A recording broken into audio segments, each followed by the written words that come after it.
ជំរាបសួរបងអរគ្នាថ្ងៃនេះ Happy Resort សៀមរាបខាងបងគឺសូមបង្ហាញតាក់ទងទៅជាមួយនឹងអាងហែលទឹកខាងក្នុងនេះគឺជាផ្លូវចូលនៅខាងមុខ Happy Resort សៀមរាបហ្នឹងផ្លូវចូលសម្រាប់ខាងស្ដាំដៃនេះគឺជា counter កន្លែង check in បងប្អូនអាច check in ទាំងឲ្យបានបន្ទាប់ពីចូលមកខាងក្នុងមកអ្វីដែលឃើញមុនគេគឺបងនឹងឃើញកន្លែងលាងខ្លួនអញ្ចឹងនៅ Happy Resort សៀមរាបខាងបងគឺមានកន្លែងលាងខ្លួនគឺមាន2សម្រាប់បងណាដែលពេលមកដល់អីអត់ទាន់ថាចង់ចូលបន្ទប់អាចមុជទឹកលេងក៏បានដែរខាងនេះគឺជាបន្ទប់ទឹកសម្រាប់ផ្លាស់ប្ដូរកៅអៅមកដល់ខាងក្នុងនេះបងឃើញហ្នឹងគឺជាអាងហែលទឹកដ៏ធំនៅក្នុង Happy Resort សៀមរាបខាងបងនេះអញ្ចឹងនៅក្នុងអាងទឹកហ្នឹងគឺមាន3ថ្នាក់ឲ្យលេងបានថ្នាក់ទី1នៅខាងនោះគឺអូនតូចគាត់អាចលេងបានហើយទី2គឺនៅកណ្ដាលនេះជម្រៅល្មមនិងទី3នៅគៀននេះអាចចំណីជ្រៅបងធំអាចហែលទឹកលេងបានសម្រាប់នៅខាង Happy Resort សម្រាប់ខាងបងអូនមិនបារម្ភទេគឺសារមានអាវពងសម្រាប់ឲ្យអូនក៏លេងទឹកបានទៀតនៅក្នុង Happy Resort សម្រាប់ខាងបងអូននេះជ្រើសរើសយកការសម្អាតអាងទឹកនឹងគឺដោយសារសារជាតិក្លរចំនួនតិចតួចបំផុតហើយនឹងបន្ថែមច្រើនជាងគេនោះគឺអំបិលដោយសារសារធាតុអំបិលនេះគឺអត់មានប៉ះពាល់ទៅដល់សុខភាពបងទេខ្ញុំសូមលើកយកការប្រៀបធៀបគ្នារវាងការប្រើប្រាស់ក្លរខ្លាំងហើយជាមួយនឹងអំបិលទឹកបើសិនណាជាដាក់សារជាតិក្លរខ្លាំងបងដឹងហើយគឺគ្រាន់តែពេលចូលទៅប៉ះហ្នឹងគឺធ្វើគឺមានក្លិនក្លរខ្លាំងប៉ះពាល់ទៅដល់ស្បែករមាស់ស្បែក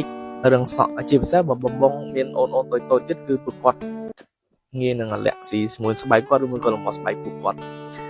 ដូច្នេះហើយចឹងបាន Happy Resort ទាំងប៉ុននេះគឺគិតគូរទៅដល់សុខភាពបងដែលអញ្ជើញមកស្នាក់នៅកំសាន្តនេះហើយលេងទឹកទៅបានដល់សុខភាពទៀតជាពិសេសនោះគឺសុខភាពអូនពេលដែលពួកគាត់លេងទឹកតែតទៅជាមួយនឹងការស្អាតអាងទឹកវិញនៅខាង Happy Resort យើងប្រើសារជាតិខចំនួនតិចតួចដែលនៅខាងក្រោយម៉ាស៊ីនរបស់ទឹកហ្នឹងហើយសម្រាប់អំបិលដែលថាយកមកលើសម្អាតហ្នឹងមិនមែនចាក់ចូលនៅក្នុងអាងទឹកហ្នឹងទេគឺយើងចាក់ចូលនៅកន្លែងស្តុបទឹកនេះដើម្បីអីដើម្បីពេលដែលទឹកហូរចេញទៅក្រៅទៅគឺហូរចេញទឹកស្អាតចេញទៅចូលទៅក្នុងអាងហ្នឹងបងសម្រាប់អាងហែលទឹកនៅខាង Happy Resort សៀមរាបខាងបងអូននេះគឺមានការសម្អាតជារៀងរាល់ថ្ងៃអត់ឲ្យមានកតិចឈើឬមួយក៏សម្រាប់ឲ្យធ្លាក់ចូលទេហើយសម្រាប់សារជាតិទឹកគឺដោយសារតែខាងបងអូនប្រើអំបិលមកលាងសម្អាតអញ្ចឹងបងមកលេងហ្នឹងគឺមិនបាច់បារម្ភថានឹងមានអាការៈរមាស់ស្បែកឬមួយក៏រឿងសក់រឿងអីទេជាពិសេសគឺអូនគឺអាចលេងបានអូនទៅគឺគាត់លេងបានសប្បាយមែនតើនេះគឺជាវីដេអូហើយនឹងរូបភាពបងអូនដែលពួកគាត់មកលេងទឹកនៅក្នុងអាងទឹក Happy Resort សៀមរាបនេះបងឃើញពួកគាត់លេងសប្បាយវាអត់មានការបារម្ភអំពីការរមាស់ស្បែកមកអីទេពួកគាត់គឺអាចពេញចិត្តនឹងការលេងបងមកសៀមរាបចង់បានកន្លែងគេដែលធំទលាយសុវត្ថិភាពល្អមានចំណតឡានធំទលាយទៀតមានទាំងសេវាកម្មបម្រើសេវាកម្មទៅដល់បងយ៉ាងល្អកក់ក្ដៅទៀតមានបន្ថែមជាមួយនឹងអាហារពេលព្រឹក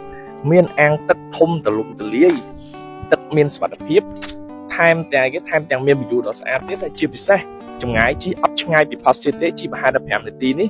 គឺបងអាចមកសាកបានជាមួយនឹង Happy Resort សៀមរាបនៅខាងបងអាចមកសាកបានបងមក